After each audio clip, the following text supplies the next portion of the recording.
We've been riding this roller coaster of agony and ecstasy for far too long, my friend, feeling every single jolt and dip as if it's coursing through our veins. And here we are standing under the shadow of Hollis Hall, as stubborn and proud as ever, asking ourselves, what does it mean to wear this navy and orange? What does it take to break free from this curse? To stop watching our hopes crash like a wave against the shores of Lake Michigan, cold and unforgiving in December, the wind biting at our faces like the cruelest of rivals.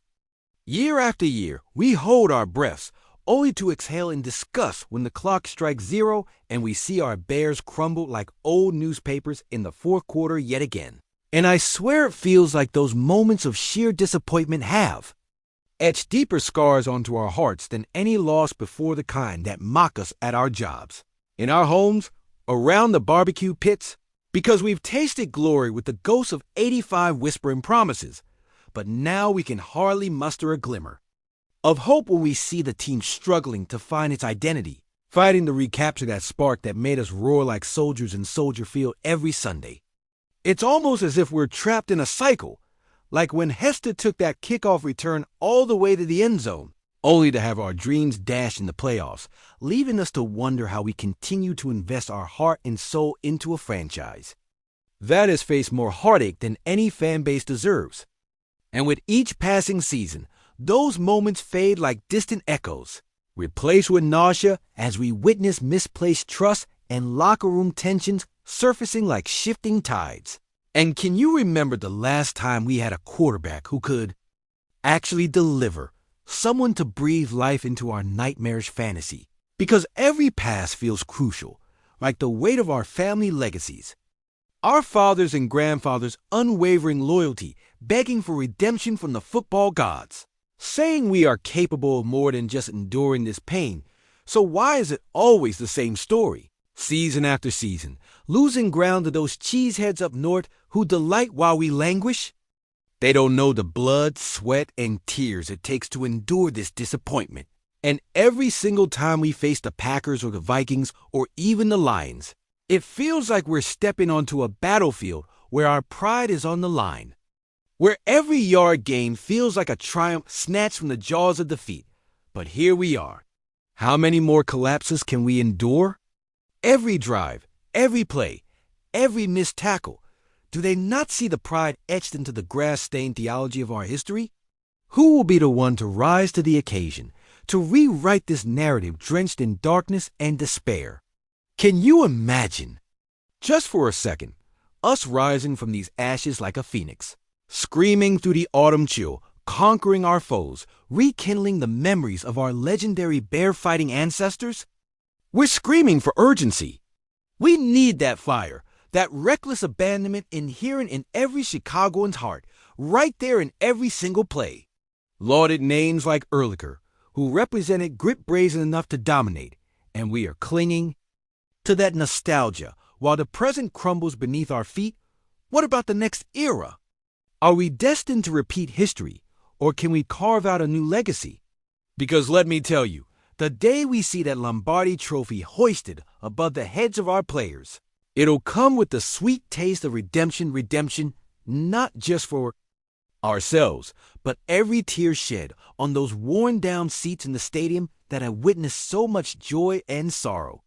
From the heights of victory to the depths of despair, as we stand there, unified by hope and heartache, begging for it to change. To fight back against the ghosts of missed opportunities, chaos swirling around us like a tornado, igniting that flame deep within us to roar louder than ever for the team that signifies more than just football, but our resilient spirit as a city, a community. And if this season has shown us anything, it's that we're hungry for the establishment of a new legacy, where sweat and sorrow can transform into triumph. Because right now, surrounded by echoes and a faint flicker of hope, we refuse to be just another voice lost in the night. For we are the Bears, and it's time to unleash hell. Listen up, Bears Nation. We've been through too much to let this slip away now, to sit idly by and watch fate play us for fools over and over again. Remember 2010? When Cutler was whisked away, battling through injuries, while we held our breath as we watched our Dreams fade in that NFC Championship game. Remember the double doink in 2018? How the earth felt like it shook beneath our feet, like a cruel joke directed at our hearts by some cosmic Bears-hating deity. Look around you, because this is our moment, a chance to reclaim our identity, to rise from the ashes of those bitter endings and stake our claim in the wind of a Chicago autumn. So let's talk about the unthinkable. Is Ryan Poles truly crafting a roster that has the potential to break the cycles? Or are we walking headlong into another season of disappointment? Now, imagine if we're on the verge of something different.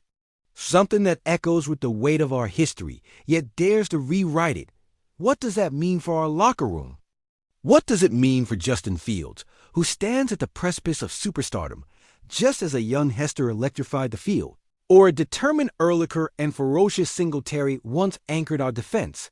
If this regime is serious about this transformation, do they have the mettle to withstand the venom from the Packers fans, the ridicule from the Lions, and the cocky smirks of Vikings supporters?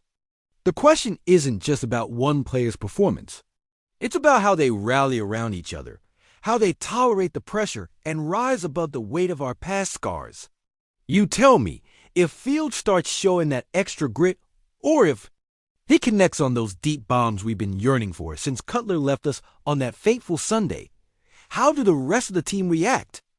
Do we see hope, or do we witness the same cherished but crumbling foundations?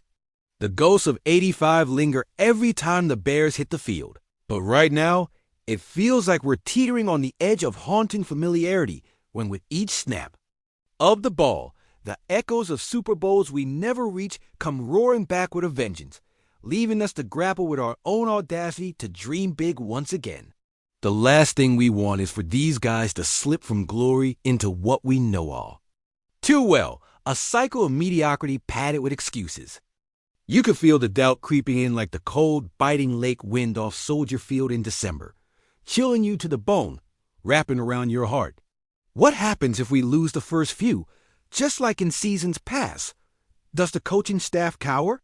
Or worse, do they fold like cheap paper? If the decisions made now reflect panic rather than purpose, how do you think this plays out? No team can thrive on whispers of what is from their fan base. We need conviction. A fire. If that hope smolders, we risk another dark winter filled with what could have been instead of what is. But picture this, a powerful comeback that starts shaking the foundations of the NFC North. Now, that would send a ripple through our bitter rivals. Can you see it? Those cheeseheads losing their cool, the Lions taking a step back, and the Vikings gnashing their teeth as we flourish like never before. But bear with me because we're not out of the woods yet. There's a series of pivotal choices looming on the horizon. How do we build around Fields? Will we sacrifice stability for the eye-catching star or play the long game? Does the front office learn from the mistakes written in the annals of our bitter history? Or will we watch in agony as we shovel dirt on dreams once more? Each answer leads to endless new questions as we grip tight to our beers, feeling the tension build. I ask you now, is our fate sealed in the pages of history? Or is there a new chapter waiting to be written, one with the kind of grit that would've made Ehrlicher proud? What if the winds of change finally lift us out of this perpetual fog? Or will we continue to be the self-sabotaging lovers of anguish? And with that thought, I leave you in turmoil. Can we really emerge from this cycle, or is the weight of expectation too much to bear once again? The answer is lurking just beneath the surface. But will we dive deep enough to find out? Or will we remain paralyzed, stuck in a ritual of hopeful despair?